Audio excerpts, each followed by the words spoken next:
Commander is a great format. There are tens of thousands of legendary creatures to build around, themes and strategies varying between one, all, or even none of the colors.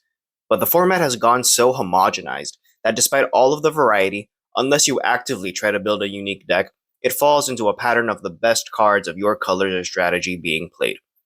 Go on EDHREC and check out the most played cards. These are all great cards that I'm willing to bet a whole dollar that each of your commander decks includes these cards. Now, I'm no hypocrite. A lot of my decks contain these cards as well. I actively try to get them and put them into my decks because they're just so good. But that doesn't mean that I'm not partially burnt out from Commander. Making the same plays game after game isn't the most interesting thing, and again, I'm guilty of this as well. This burnout is kind of the reason why I included other formats in my MTG arsenal. Pioneer is a sweet spot between my old Flame Modern and Standard that I casually follow with my Lotus Field combo deck. But my number one non-commander format is Pauper. That's right, the common-only format.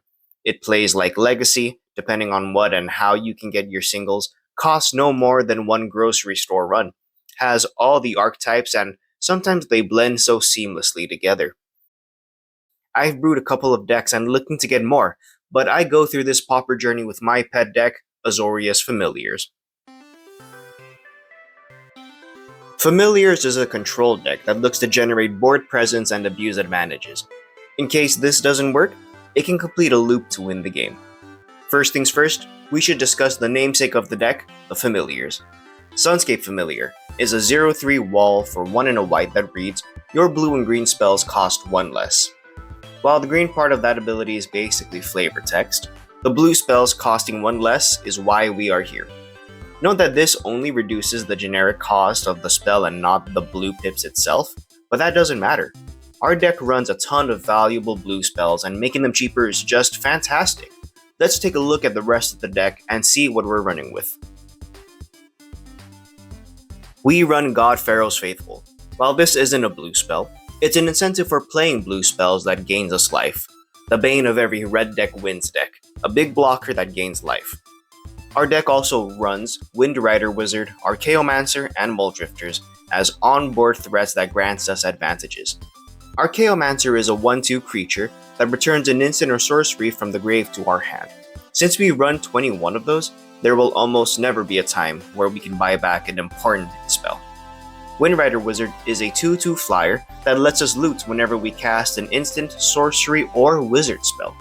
Now, in addition to the 21 spells, we also have 9 wizards that triggers the Wind Rider Wizard, giving us a total of 30 total cards that will trigger this. Looting up to 30 times in a blue deck sounds so wonderful. Mulldrifter is a 5-mana 2/2 flyer that draws 2 when it enters the battlefield. And alternatively, you may pay 3 mana to cast it for its evoke cost, which means it's sacrificed after entering the battlefield. Did you know that Sunscape Familiar reduces all costs of your blue spells, including alternative costs? You can evoke Mulldrifter for a single blue mana to draw 2 cards. Nice. To round up the last of the creature package, we run Prosperous Pirates as a 3/4 that makes 2 treasures and a copy of Sage Rose Denizen. There's a theme if you hadn't noticed, but we'll talk more about this card in a little bit. For now, let's talk about the spells in the deck. Preordain and Deep Analysis are spells that draws us cards. We run a full set of Lorien Revealed, and they are one of 2 things: mana fixing thanks to its island cycling ability, or a draw 3. Now as a blue deck, it is our duty to run a full counterspell suite. In addition to these mainstays, we run a whole lot of flexible spells. Ephemerate allows us to rebuy our creatures enter the battlefield abilities. Echoing Truth bounces 1 or more problem targets. Prismatic Strands can save us from specific colors twice thanks to its flashback. Snap can bounce a creature and untap our lands, and Ghostly Flicker exiles 2 of our targets and returns them to the battlefield. If the initial plan of sticking threats and controlling the game doesn't work out, you can use your cards to combo your opponents out. Let me show you how. You need a Sage Road Denizen, Prosperous Pirate, Archaeomancer, and at least 1 Sunscape Familiar on the battlefield. Cast Ghostly Flicker, targeting Archaeomancer and the Pirate, flickering both of them. We will have 4 triggers on the stack. 2 Sage Road Denizen triggers, the Pirates making 2 treasure tokens, and the Archaeomancer's trigger getting back Innocent or Sorcery. With this trigger, get back the Ghostly Flicker. Now after doing this once, you are left with your opponent's library being 4 smaller, a Ghostly Flicker in your hand, and 2 mana in the form of treasure tokens. Since you have the Sunscape Familiar out, your Ghostly Flicker costs only 2 mana, and you conveniently have 2 treasure tokens.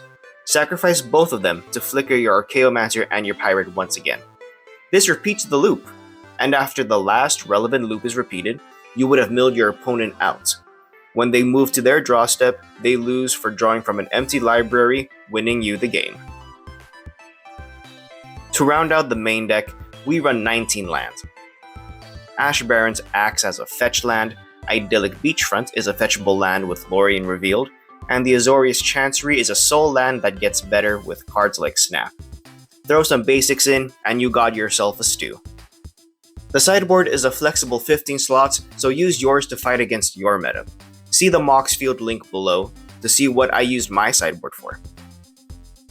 Azorius Familiars is a lot of things I want to do in Magic. I want to control the game, and I want to draw a ton of cards. But what about you? Do you play Pauper? And if so, what do you play? Let me know by connecting with me here or on Instagram, where I post dank memes and my personal takes on Magic. I love sharing my ideas and reacting to your guys' opinions as well. Our time's almost up, so on that note, I'll see you guys next time.